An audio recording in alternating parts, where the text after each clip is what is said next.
Welcome to this week's Good Work Show, everyone. We are excited to be here. Yeah. Well, we're excited every week. Yeah, I know, and we got these Good Work Show shirts on. If you've never seen these before, I was gonna say you could get one, but I don't know if you can. No, because honestly, I don't know if I can get another one. I mean, I guess we could produce some more, but we did have a quantity of these, and we had given them away a little while ago. Well, there's so still this one is like in the a collector's item. But there's still one in. No, I don't know if there is one in the prize pack. We still have our. It's probably the traveling prize dusty pack? at this point, but we'll dust it off in time for the next grand opening. I have an extra shirt at home. Okay. Now, you have to be a medium. Or a small. Well, there's that. That's all. That's all I got. But yeah, so I'm Trenise Lyons. I don't think we actually did that part. Oh yeah, and I'm Elaine Armstrong, and we're the co-host of the Good Work Show. We just assume that you're here, know who we are. You're here, so we assume that you know what you're getting into for the next hour. So. Right. Yes. But this is the Good Work Show, and in case you're new to it, this is a show all about highlighting the good that makes Atlanta work, and we do that by featuring nonprofits on the show, talking to nonprofit leaders, and talking to those folks who are making an impact positively in the community. Yeah, so we also work for Goodwill of North Georgia. That's right. So when I said grand logo, right, smelling G. So when I said grand openings, whenever we open a new store, we always encourage our listeners to say, come by the store, tell us, say, hey, we heard about the grand opening on the Good Work Show. And we have a prize pack. Well, we've been doing this for like a year. I guess our listeners don't even want to just come. I mean, it's kind of, at some point, maybe it's going to make us sad if you don't come and visit us. They may not be there at 9 a.m. when the store opens. That's true. That could be They might be at work. Right. And we'll just let you, we'll let you pass on that. But you do have PTO and vacation. I'm just saying. At some point, we'd like to give away our prize. It's a good prize pack. It is. And we said we were going to keep adding to it. Right. So at some point, it's like going to be a prize like suitcase or something. It is. It's like Powerball. Like every time we add something to it rolls over. Mm-hmm. So come see us. We have some grand openings coming up this month, so check out our website, goodwillng.org, or follow us on all of our social media, and you'll see all the dates and locations and everything for our grand openings. We have a lot going on right now. So there's plenty of opportunities to come say hi and get this prize pack. I'd love to give it away. Are you lugging it around? Is that why? Well, no. I mean, it stays... okay. in storage until we have to bring it out. Okay, so we bring it out to the grand opening. So right. don't make us bring it out to the grand opening and have to take it back. You got a couple of opportunities in June, in fact, and then I think you'll probably have some like in July, August too, maybe. Yeah. So come on, get the prize pack. There's only one. There is right one now, so you have to be the first person. Right. So don't all rush at the same time. Apparently, that's not been a problem. So no, come check us out. Like I said, we always talk about our grand openings. Yes. They're awesome. There's great product there. There's a good time. So come out and visit. I'm not going to give you dates right now because I don't want to get them wrong. So what I will tell you is you go to our I know the dates. Right, but Oh. Okay. I don't want them to be incorrect. There's a lot going on. So I just want them to make sure that folks get the right thing. So go on the website, social media. Yes. You can either get them, so they can get them on our social media too for the Good Work Show and for Goodwill of North Georgia's social media channels. And we're pretty much on everything. Everything. So except for like MySpace. Don't look for us there. MySpace, I heard, didn't they just wipe all of the content? They should have been wiped. And we're not on Google Plus. Because that's no all longer. of the defunct, and we're not on Snapchat because I don't know how to use it. So. Yeah, I don't even. I call it Snap and Chat. Don't do that. Snap and Chat. It's Snap and Chat. I'm not on it, so I can call it whatever you want. Yes. No, but MySpace, they wiped everything off of MySpace. I guess it was by accident. So people were like, oh no. And then they realized, I don't care. Yeah, well, why would even... I will say there probably were some pictures. Was it announced? Or was it just happened? An accident? Oh. I think they just happened. And people were like, oh yeah, remember all that stuff that you had on MySpace that you probably forgot about, but whatever? Yeah. Yeah, it's gone. So apparently social media channels are able to completely wipe your digital footprint. It's somewhere. It's going to come back at some point. I think somebody's going to reboot MySpace, and it's going to be it. No, they're going to plug it back in. It's going to be MySpace. Control Alt Delete MySpace. Just 2.0 or whatever. They're going to try. Somebody's going to try to revive. Well, they tried to revive it and tried to make it like a music platform for bands and stuff. And then, but I will say there probably were some pictures in MySpace that I don't know where else they would have existed. Oh, you mean on your MySpace? On my MySpace. Oh, okay. I never had MySpace, so that's pretty good. I was an early adopter in all things social media, which is why all of my personal handles are.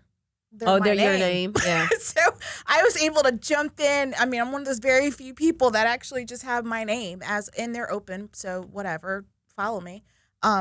It's interesting out there, so you don't know what you're going to find if you do. But, I mean, all of my handles are my name. So I was like, oh, well, that's helpful if you've had a Twitter account for. Yeah, if you started in the beginning. I think mine is a combination of my first and last name. But my first name is probably a little more common than your first name. I think yours is a little bit more common. Yeah, even though all the people I know who have an Elaine as a first name are old. Everybody says it's like an old name. It's like, oh yeah, my great grandma was named Elaine. Like Bertha. Well, no, it's not like Bertha. If your name is Bertha, that's a great name. But my name is not Bertha. It's got gravitas. Anyway, on the show today, yes, Brandon. That's a great name. Brandon is a great name. So Brandon Frame is going to be our guest in a little bit after the break. He is an author, but he's got a super, super important title. So it's Deputy Director of the Urban Assembly in New York City. But basically, he is coming to talk to us about the organization and the program Building a Better Brother. Super cool organization. July is all about dads and grads, so it's about Father's Day. Oh, is it June? Oh, yeah. So June is about dads and grads. Anyways. We'll just skip right past it. We'll just keep going. I know. But anyway, it's all about, Father's Day. And so he's doing a whole thing about, lifting fathers up and teaching them how to be better fathers and how to do some things that are super cool that as a dad, you might not be the best at, but you can go into this competition like that he has, and you can compete to see like if your dad's the best at X, Y, and Z. So it'd be kind of cool. Yeah, so we're looking forward to talking to Brandon and hear what he has to say. Mm-hmm. And then you're going to get a little bit more of us a little bit later. Yeah. So we have some other stuff to talk about, so share with you. So super exciting show. What else is going on? So we did mention social media, but really we want you to follow us on there because one of the things that we encourage our listeners and now our viewers to do is to recommend people to be on the show. So we find a lot of the organizations that we feature here through people just like you who are listening and say, oh, I volunteer for this organization, or I work there, I'm on the board, or I give. And they're great, and you should have them on the show, and we will absolutely have them on the show. So we want you to do that. So we want you to refer folks to the Good Works show. You can email us at goodworks@ging.org. I don't know what I was getting ready to say. ging.org. So Goodworks with an S at the end at ging.org, or just, DM us or tag us on any one of the social media platforms that you're on. And you'll be able to get your organization featured on the show. It's super easy. It's the best interview that they'll ever have because it's all about the organization. We don't want to know anything. We don't want to know any scandals, any bad stuff, none of that stuff. It's all good stuff. And so it'll be a great time for them to get featured. And if you want to, we actually share the questions in advance. So there are no surprises. That's true. Everybody knows what they're getting into when they come on for the most part. Yes. They know what they're getting into when they come on the Good Work show. So, please share with us your recommendations. Some of the best guests that we've had are just organizations that we would have never known about. So and that's something I think that's really important. So there's organizations that are out there like Goodwill. Right. Everybody's heard of it. They may or may not know exactly what we do. Yeah. You may or may not know. Well, you heard of it now. Goodwill. It's the logo right here. But, Goodwill is one of those organizations that has name recognition. They know kind of what we do. They may know we've got some stores and we've got some other stuff. Mm-hmm. But there's some organizations out there that are doing incredible work every single day, and they're just kind of going along and, fighting the good fight, but nobody knows what they're doing. So those are the organizations that we really do like to have the opportunity to share with you and tell their story, or have them tell their story about what they're doing. And we've learned a lot. I'm sure there are some guests that we've had in the past that we're going to bring back on in our new home that I still talk about. And I tell people, and I'm like, you need to go on this website and see what these people do, because this, the services that they provide or the information that they have to share is so great. And you should know about it. Or there's organizations that I'm like, oh, I want to volunteer there. So I've started volunteering there. So we love to hear that kind of information, and we hope that you share it with us. That's right. So we're going to talk to Brandon and learn all about building a better brother after the break. And then a little while later, then Trenise and I will catch you up on what we've been doing all around Goodwill and at the Goodworks show. And then, of course, remind you about how you can get involved. But stick with us. We think you'll enjoy this show. If you're new here, you've got plenty of opportunity. So if you're listening to us, thank you so much for that. Make sure that, because all the great content and how fun it is, you don't, swerve your car into anything. So just be real careful, because this is like a wild ride. No, but seriously, thank you so much for tuning in. If you are listening to us, if you're watching us, so we hope you like how we look, because this is new for us. We have done this radio show in some format or another, on some station or another, for the last 3 years. And this is the first time we've added the video component. So if it's a little shaky, just trust us. We'll get better. It's us. It's our fault. It's not the folks behind the camera. It's totally our fault. That's right. So we're gonna get better at it. But we have multiple ways. My whole point was multiple ways to listen. Listen on the go. You can watch us live, or you can not live. Well, you can watch us on YouTube, whatever. Right. And then you can also download the podcast. We're on like every podcast thing. Yes. So now we got to take a break. Yes. All right. Take a break. We're coming back. You're listening to The Good Work Show. To learn more about the show and how your company can tell their story, like us on Facebook and follow us on Twitter @Good Work Show.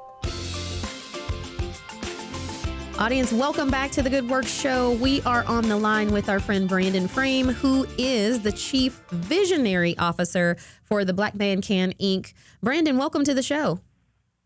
Thank you so much for having me. I'm so honored to be here.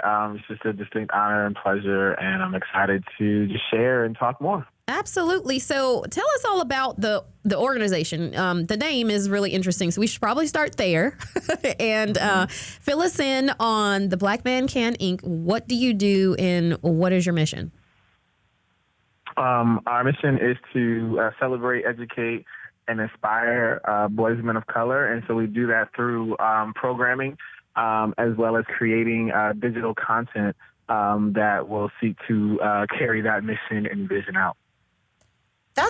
That's a really big mission. So let's break this down into some pieces. So talk to us a little bit about kind of specifically the work that you do in education and youth outreach. Yes, absolutely. So on education, I've been an educator now for 10 years. Wow, I just actually thought about that. 10 years. So I started at the Fessenden School in Newton, Massachusetts. So it's a private boarding school. And then I spent 7 years in Hartford, Connecticut as a school administrator. And now in New York City, where I oversee about 20 different schools around social and emotional learning. And so through all these different experiences also led me to create the Black Man Can, which was to create, opportunities and programming specifically for boys of color to help them develop into men, as well as allow for them to see positive images and narratives of themselves. Wow. So what are you hoping that they're going to accomplish at the end of the day? I mean, you've got these programs, you're working with kids all day through, your teaching, but then you're layering on these other things that will really kind of help them grow into strong young men and older men. So can you talk to us about what the end goal of that is? Yeah, the end goal is to allow for them to build or to develop and build skills. I think, when we think about our youth and we think about the next generation, what's most important in math, English, science, history, foreign language are all, amazing content areas that students need to know and learn. You got to read, we've all read To Kill a Mockingbird and all these wonderful, great literature and whatnot, learn great history.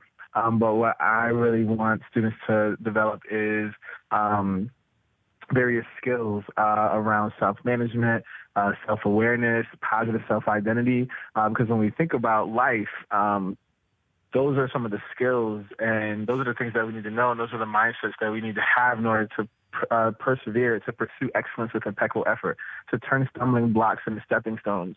That's how you do those things, and those are the challenges that you're going to face in life. And so my intent is to allow for opportunities and spaces for those skills to be developed.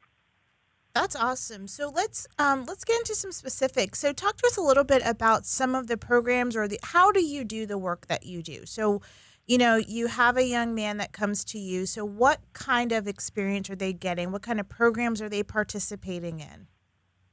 Yes, so we have the Building a Better Brother Summit, which is a one-day conference that we take to different cities across the country. And at these summits, the young men are going to be attending workshops, hear from a keynote speaker. They're going to get copies of the journal that we created, which is called Define Yourself, Redefine the World, a guided journal for boys and men. So they're going to get an opportunity to have that and work through it. And they're also going to receive a tie, and they're going to learn how to tie double wings or not. We can all, I guess I could say a little bit more because that ties into the book, the children's book as well. And so that's just something that is going to happen at the Building a Better Brother Summit. And there's a host of other programs that we have, from Daddy Does Hair 2 to the Black Man Can Awards. And all these different things are seeking to instill and showcase the positive imagery and ultimately our mission and vision, which is to celebrate, educate, and inspire. Cool. So you mentioned a children's book. So tell us about the ages of the students that you're working with, because I imagine to tie a tie. I mean, maybe not 3 or 4, maybe not 5, maybe 5, but maybe older. But then you mentioned the children's book. So tell me, is there a range of student that you're working with and grade level? Absolutely. So almost with the children's book, what happened was, so primarily with the work that I was doing was primarily middle school and high school. And I was doing research and talking with different people and talking with moms and dads and teachers and principals. And they were like, what can we do to get them or to reach them even younger with some of the messages and the skills that we want them to develop? And I said, that's a great question. And I definitely am not something that's not necessarily my major area. Like, what are we going to do in early childhood? Even though it's something we always talk about, it's just not my wheelhouse. But I know that these skills and these ideas and these narratives should be shared to a younger audience. And so I thought long and hard about what could happen. And I said, you know what? An entry point to that would be a children's book. And so that's where my first tie comes into play, specifically going with the tie, because every person, definitely every male, can think about the time when they learned how to tie their first tie, and that moment and kind of how you felt. And then also the lessons that you can take from tying a tie in terms of once you learn is usually not the best tie. So what it is, you have to try over. You have to practice. And then from practice makes perfect. And you have to do it consistently in order to get really, really good at it. And so you can talk about some of those skills, and I can bring in some of those mindsets and bring those to, first graders and second graders and third graders, fourth graders and fifth graders, who can grasp the idea of practice.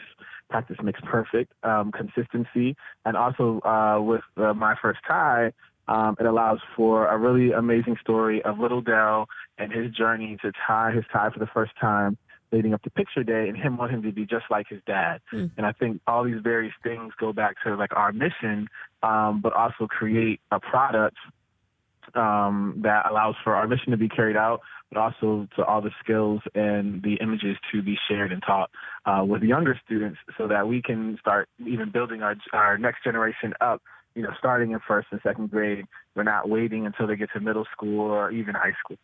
Yeah. That's cool. I remember when my dad taught me how to tie a tie. We had to do. See?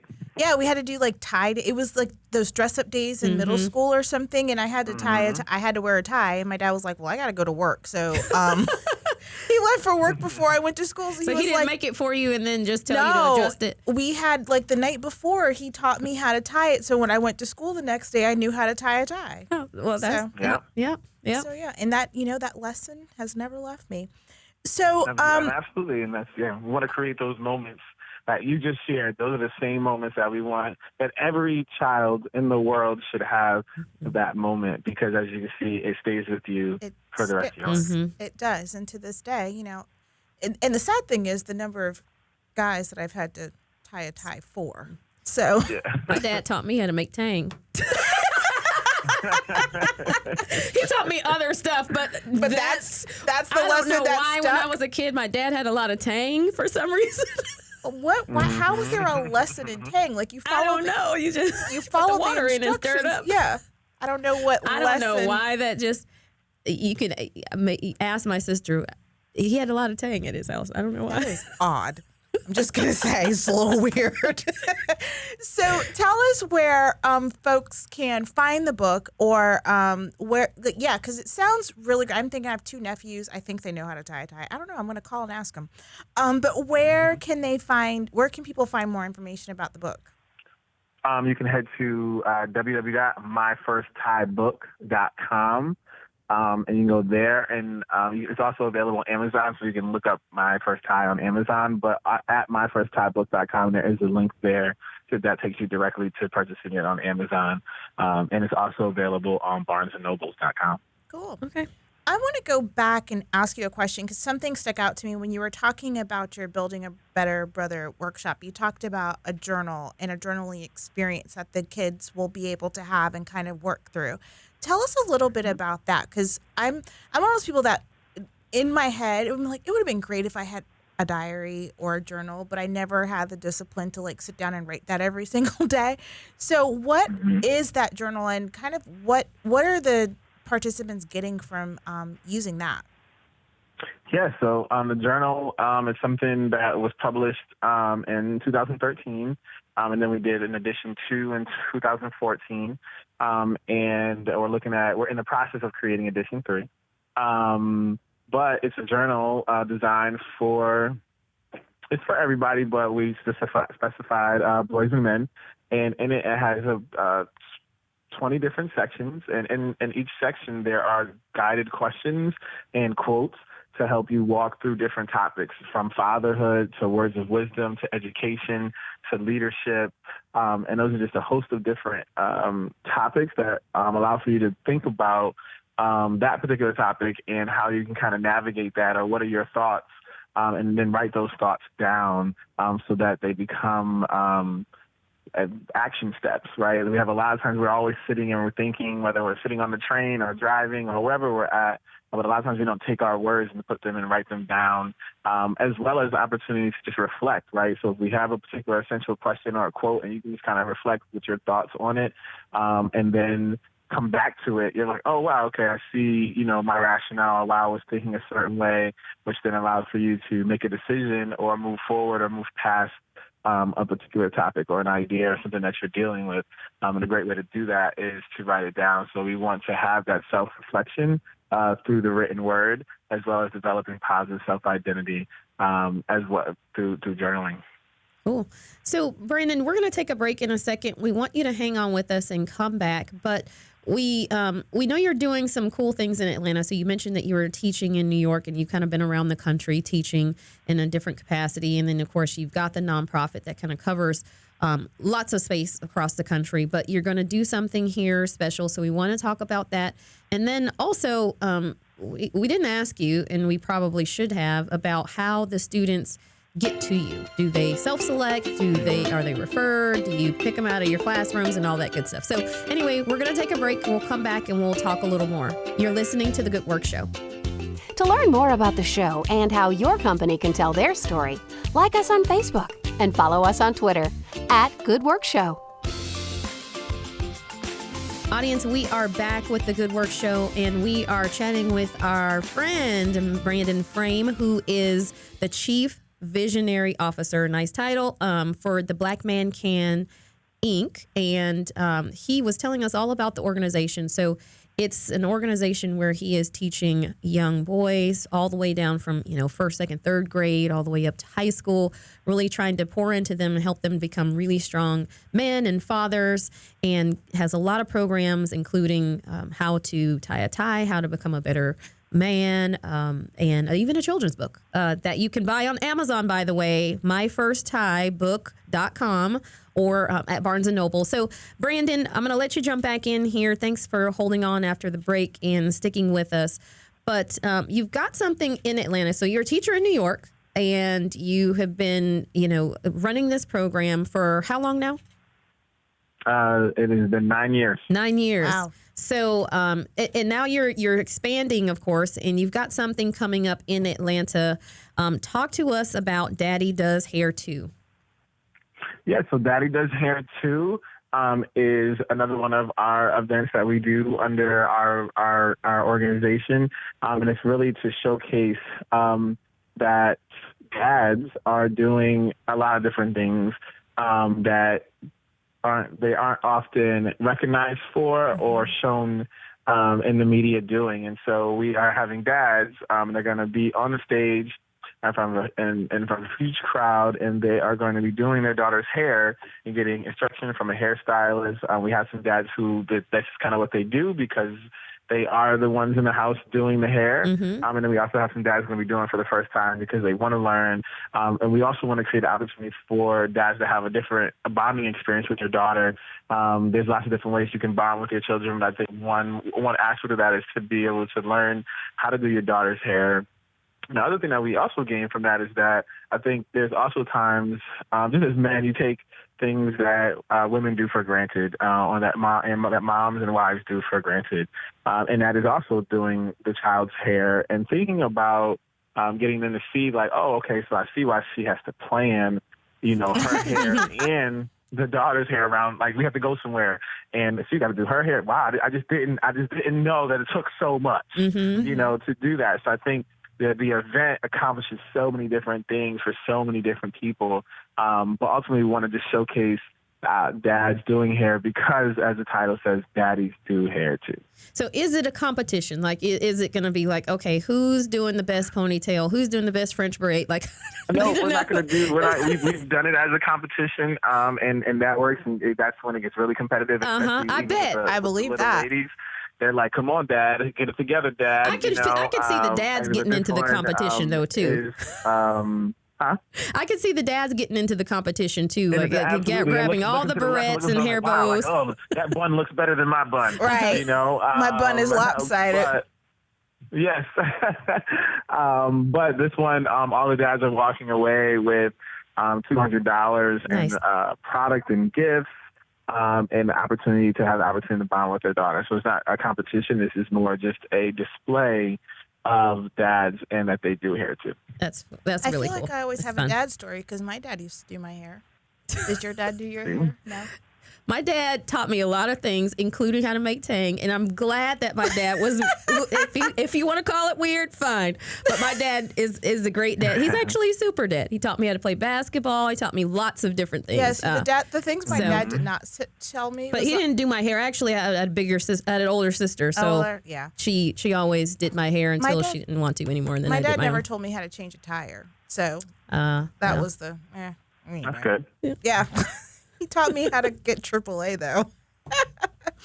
So, Brandon, tell us a little bit. I'm just interested, like, the work that you're doing is so cool, and you're up there, we talk a lot about the fact that there are, this lack of or not enough, especially young African-American men who are teachers and that kind of, especially in some of these younger age group. So talk to us a little bit about your backstory, because I think you do have a little bit of an Atlanta connection, and kind of how did this become your calling? Yeah, it's an amazing question. It's a long and short story, so I'm gonna try to bring it in the middle. Somewhere in the middle. But I grew up in Connecticut. And then I went to college in Atlanta. I went to Morehouse College. And from there, M.K. Asante is one of my favorite scholars, and he says, once you make an observation, you have an obligation. And so while I was in college, I made observations that positive images and narratives need to be shared around boys and men of color. I made an observation that I have a love for the intersection of business, education, and youth development.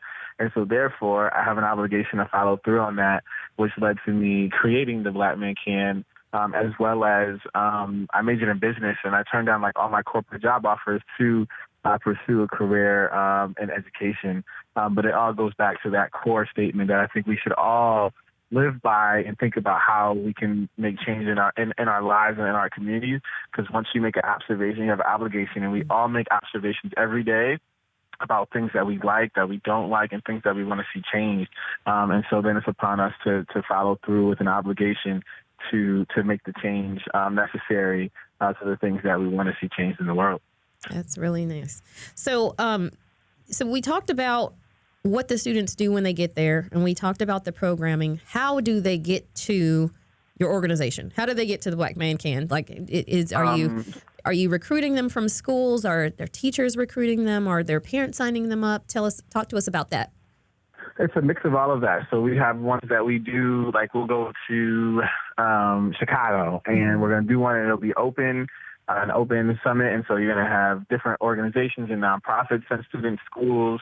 You're going to have people that are just going to see it, and they're like, oh, man, this is something that I want my son, my nephew, my grandson to go to. Then we also partner with schools and school districts to put on conferences as well. And so they've already selected that they want to have an impact, and they want to see these skills and this narrative and this mindset developed in their students, and they want us to come in and do that. And so we come in with our mentor network. So we have a mentor network of over 300 men across the country. And so when we find different cities that we're going to be going to, email goes out to this network. And then with their schedule, because it's all volunteers or men who are volunteering their time to pour into the lives of the next generation. And so if their schedule allows, they descend upon the city with me, and we have a full day of listening, education, celebration, and positive self-identity development. That's really nice. So if we've got some men that are out there listening, I'm sure we do, because I'm just going to say that we do. Where can they go to sign up to kind of become a part of your ground forces?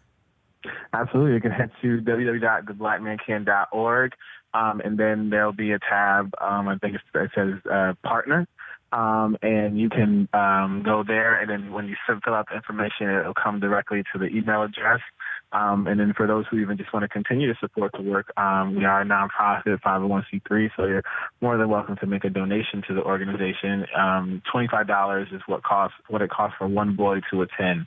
So you can also make that donation via the website as well. Cool. So, Brandon, you've been doing this for 9 years. I know you've met a family or a student or even a dad, through your program that has really touched you or really made big strides because of the work that the Black Man Can has made in the impact in their lives. Can you talk to us about one of those folks? Yeah, I would love to share two stories, and I'm going to keep them short because I know we have a time thing going on. But one is I went back to a city, Wilmington, Delaware, to do some follow-up work and some other stuff. And I was walking down the street with some of the guys that were partnering and working with, and I ran into a young man. And I don't necessarily get to meet all the young men because I'm putting on the event, but he did remember me, and he said, "Hey, you're Mr. Black Man Can." I said, "Yeah, I guess that is me." And he said, "At the summit, you said that once we learned how to tie a tie, we had to pay it forward." And I said, "Yeah, right, I did do that." So I asked him, "How did he pay it forward?" He said to me, when I got home, I taught my dad how to tie a tie. Oh, wow. And I thought that was it was really emotional for me. It was that day when I woke up, I didn't expect to get that story. But it was a reminder that the work is needed and the work is important and the good work must continue. And then the other story that I'll quickly share is that this is with the children's book. And so with a book, when you're creating something like a book, you don't think about a lot of this. You just think about the mission and the vision and and completing the task, and that it probably will be impactful. But just the journey of being an author is that's probably a whole nother show. But I had a young man come to the book signing that we did in New York City, and he brought his book with him. So first, I was already kind of emotional when I saw that, because that's not necessarily what I was expecting, that somebody had already purchased the book ahead of time. And did it, but he got it. He came in, he showed me his favorite page, and then he talked about how he just did did the book for his book report at school. Oh, wow. And that's that again, I was just really touched, because like that is the mission, that's the why, but it's not something that you thought would actually happen. Like, you don't think when you're writing a book, you don't think, oh, kids are going to do book reports on my book, and then the last thing he said to me, he said, I know that I can be an author because you're an author. And that right there, I almost started crying right there in front of the young man. And so those would be the two stories that are reminders to continue to do the work, to turn all stumbling blocks into stepping stones, to pursue it with impeccable effort, because there are lives that are out there that will be impacted and changed because of it. Wow.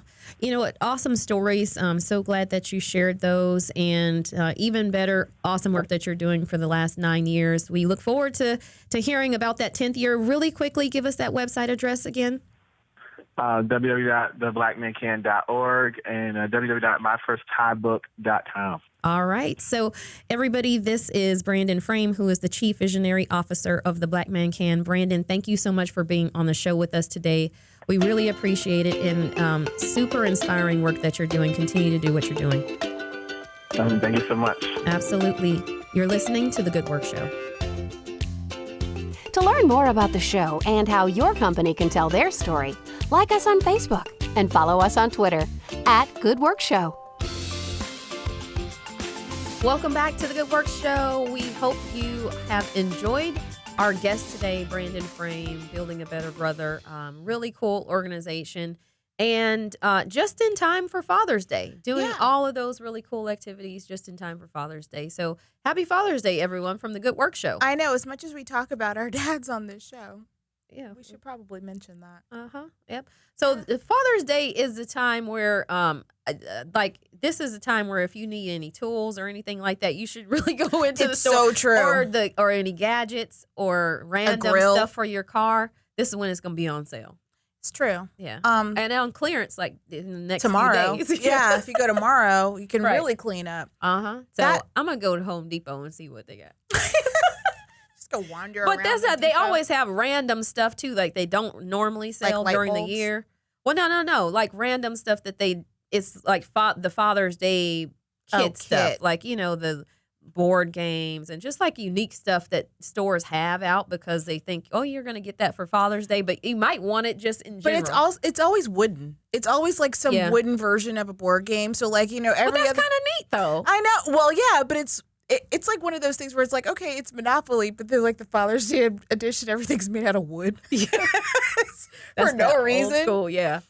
Let me tell you, the Monopoly now, Monopoly has gotten like, out of there's control.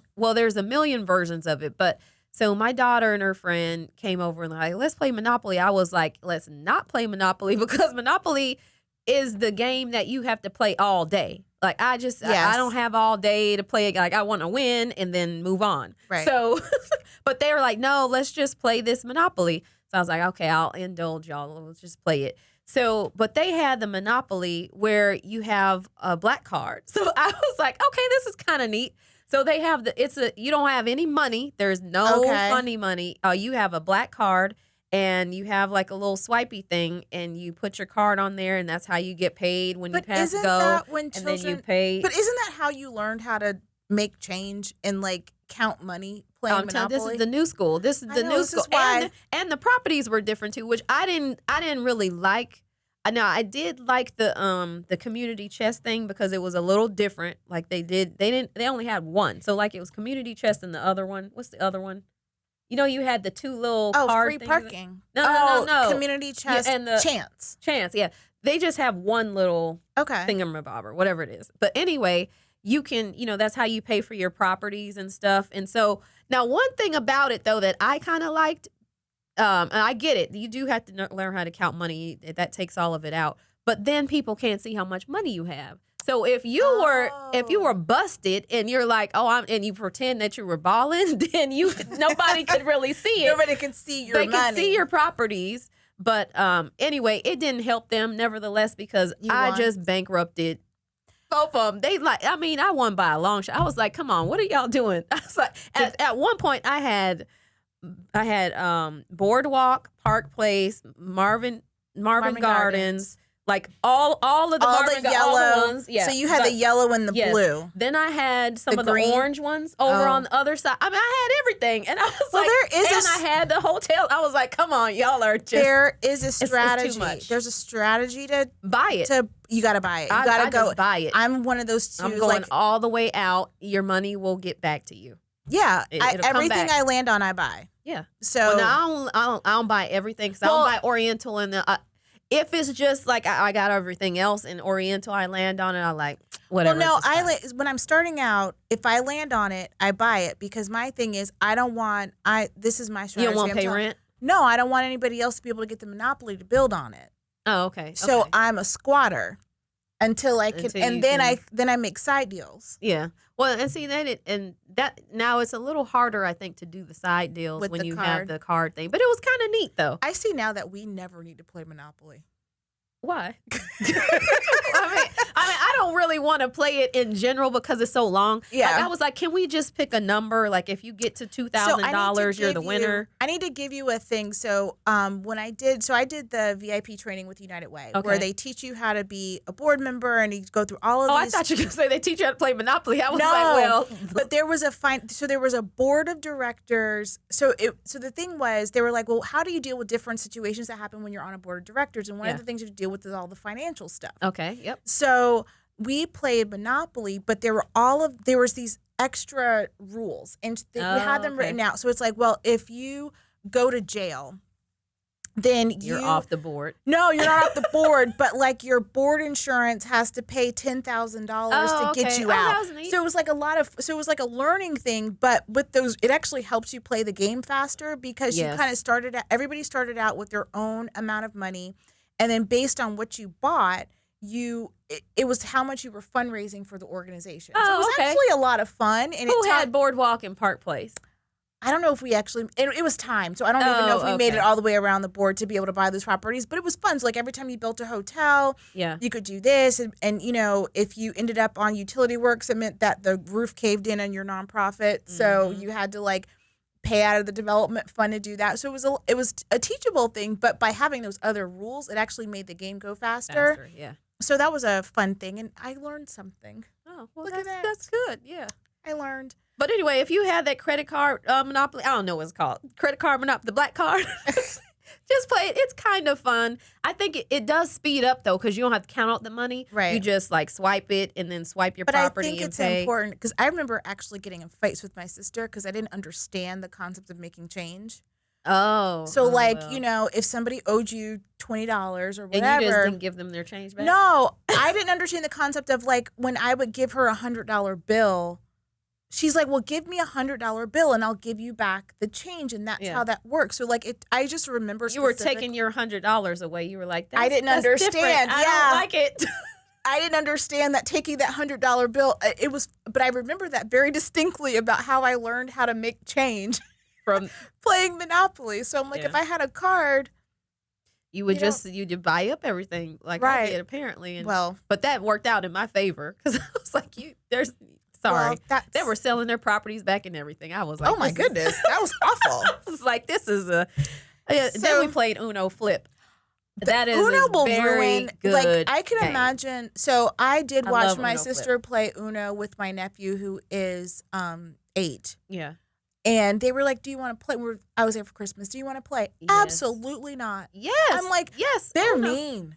They're mean to each other. I'm like, I don't know. It's okay for a mother and her child to speak to each other this way.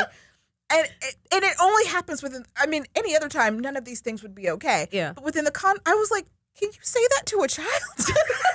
Can you say that to your mother? Say it to your own. Uno makes people mean. Everybody else in the family, we were all sitting around like, I'm not playing. But it's not as bad as spades or any of those other card games. I will play Uno. That's where it starts. That's where it starts. I could see where it all begins. It starts with Uno and whatever because they have their own house rules and stuff. And I'm like, you have to watch out for the house rules. I'm not getting involved in any of that. So if anybody's celebrating Father's Day out there playing board games, we hope that they're playing the wooden board games. It's not as fun. Everything's the same color, wood. You can't break them. Let's hope you start tomorrow. Well, could you imagine like a wooden Monopoly board? Like, what do you have to stain I hope it has paint on it because otherwise I kind of want to look it up because I feel like it exists. It's like this old house version. Of so like Monopoly. Instead of buying like houses, you like put up. Go build it. You get a hammer. The thing is the hammer and the drill. Like Well, I did like the new pieces in the new Monopoly. They have the new pieces. I do like that, but anyway, so. That went around the mulberry bush. So sorry. But all that to say, Happy Father's Day. And thanks so much to Brandon and his great work that his organization is doing. So perhaps there's some fathers out there doing hair for church this morning. Yeah, that would be good. I'd really want to see that. I think that would be I think that would be fun to see, just to watch. I think my dad would have won. He might have won. Maybe he would.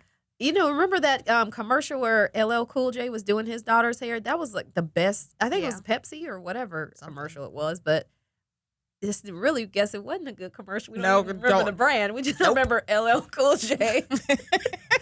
So maybe that wasn't the best commercial, but he was in it. It was, but I do remember like growing up because I said my mom was getting her master's and somebody had to do stuff on the weekends and she was like, peace. Going to get my education.